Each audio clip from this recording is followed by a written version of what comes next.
আন্তর্জাতিক সাহিত্য সংস্থা সুবর্ণরেখা নন্দিনীর বার্ষিক অনুষ্ঠান মেঘ উৎসবের দ্বিতীয় ও শেষ পর্ব জামশেদপুরের টেলকো সঙ্গীত সমাজে অনুষ্ঠিত হয়। অনুষ্ঠানে অতিথি হিসেবে সাহিত্যিক অচিন্ত্য কুমার দাস, নাট্য পরিচালক ও নাট্যকর্মী অরবিন্দ মিত্র এবং টাটা মোটরস হাসপাতালের প্রশাসনিক আধিকারিক পার্থ মুখোপাধ্যায় উপস্থিত ছিলেন।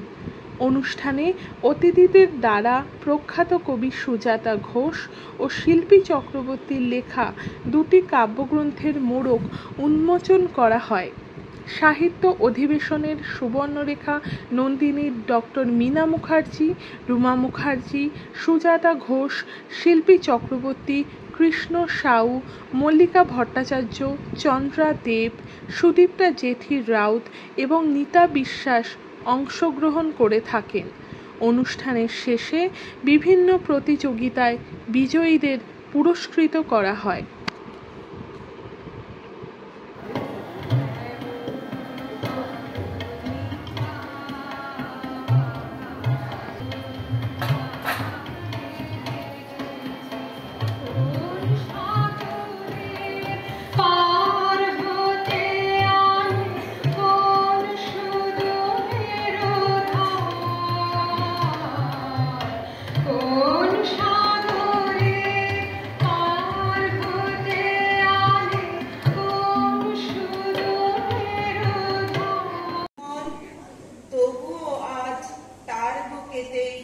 শুকনো মাটির কান্না গান, মাটি চলে খাপ হয়ে যায়।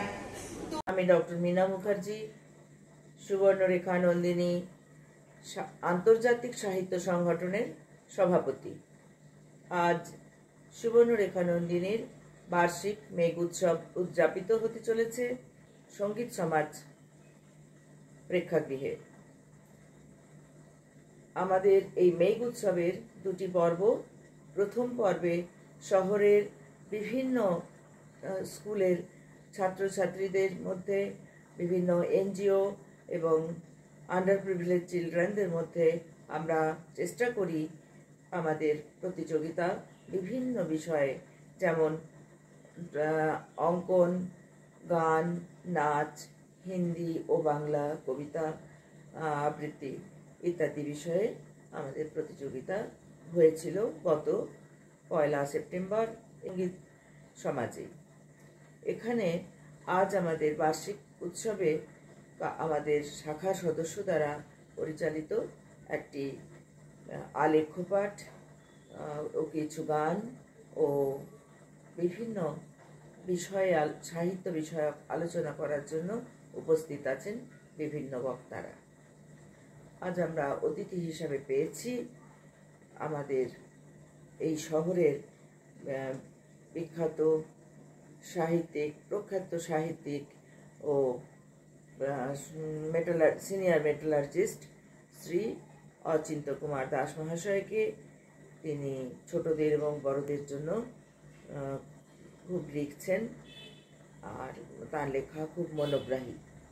এছাড়াও পেয়েছি আমরা শ্রী অরবিন্দ দাস মহাশয়কে, যিনি নাট্য নির্দেশক ও নাট্যকর্মী। তো আমাদের মাঝে আজ আছেন শ্রী পার্থ মুখোপাধ্যায়, টাটা মোটরস হসপিটালের অ্যাডমিনিস্ট্রেটর। সে সঙ্গীত শিল্পীও, সাহিত্যে বিশেষ রুচি।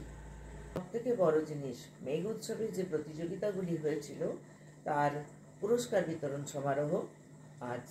সুতরাং ছাত্রছাত্রীরা এই প্রতিকূল অবস্থা সত্ত্বেও আজ বিশেষভাবে ঝড় বৃষ্টির মধ্যেই প্রেক্ষাগৃহ ভরে গেছে ছাত্রছাত্রীদের উপস্থিতিতে।